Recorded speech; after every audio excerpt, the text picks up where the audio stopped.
2047 तक आत्मनिर्भर बनेगी नेवी, सरकार को दिया भरोसा। नौसेना प्रमुख ने कहा, तब सभी जहाज और एयरक्राफ्ट स्वदेशी होंगे। नई दिल्ली। भारतीय नौसेना का इरादा साल 2047 तक आत्मनिर्भर बन जाने का है। नौसेना प्रमुख एडमिरल आर हरि कुमार ने शनिवार को कहा कि सरकार ने आत्मनिर्भर भारत के लिए साफ गाइडलाइंस दी हैं। हमने सरकार को भरोसा दिया है कि 2047 तक नौसेना आत्मनिर्भर बन जाएगी, तब हमारे सभी जहाज और उनके एयरक्राफ्ट स्वदेशी होंगे।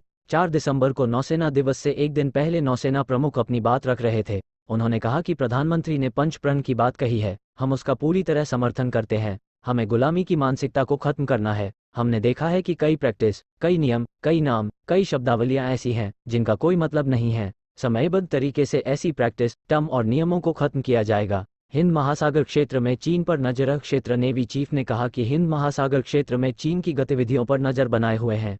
इस इलाके में चीन के बहुत से जहाज चलते हैं। हम हर गतिविधि पर बारीक नजर रखते हैं। हमारा काम है भारत के हितों को सुरक्षित रखना। हम ध्यान रखते हैं कि ऐसी कोई गतिविधि न हो जिससे हमारे हितों लिए हमें गुलामी की मानसिकता को खत्म करना है। अभी कई प्रैक्टिस, नियम, नाम और शब्दावलियां ऐसी हैं जिनका कोई मतलब नहीं है। समयबद्ध तरीके से इन्हें खत्म करेंगे। एडमिरल आर हरि कुमार, नौसेना प्रमुख। नौसेना प्रमुख एडमिरल आर हरि कुमार ने शनिवार को मीडिया से बातचीत की। को नुकसान हो, हमारा निगरानी तंत्र अच्छा है। हम देखते हैं कि वो हमारे आर्थिक BBZ में न आए और न ही अवैध एयरफोर्स तीनों के लिए 10-10 ड्रोन लेने गतिविधियों में शामिल हों, और सीनियर लीडरशिप काम कर रही है। उम्मीद है जल्द समाधान निकल जाएगा।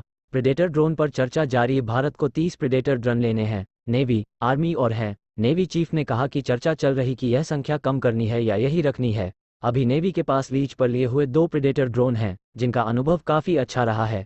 कतर में जल्द समाधान की उम्मीद है। कतर में नेवी के 8 पूर्व अफसरों की गिरफ्तारी पर नेवी चीफ ने कहा कि हमें जैसे पता चला, हम कोशिश कर रहे हैं कि मामला सुलझे। इस मुद्दे के हल के हमारे देश की सभी संबंधित एजेंसियां, विक्रांत जैसा एक और विमानवाहक पोत, भारतीय नौसेना तीसरे विमानवाहक पोत की जरूरत को पूरा करने के लिए किसी नए और बड़े पोत की जगह विक्रांत जैसे ही एक और स्वदेशी जंगी जहाज का ऑर्डर देने पर विचार कर रही है। Navy chief admiral R Hari Kumar ने कहा कि हम इस पर चर्चा कर रहे हैं कि दूसरे स्वदेशी जंगी जहाज टैक 2 का आकार और क्षमता क्या होनी चाहिए। हम ये भी विचार कर रहे हैं कि विक्रांत टैक 1 का एक और ऑर्डर दिया जा सकता है।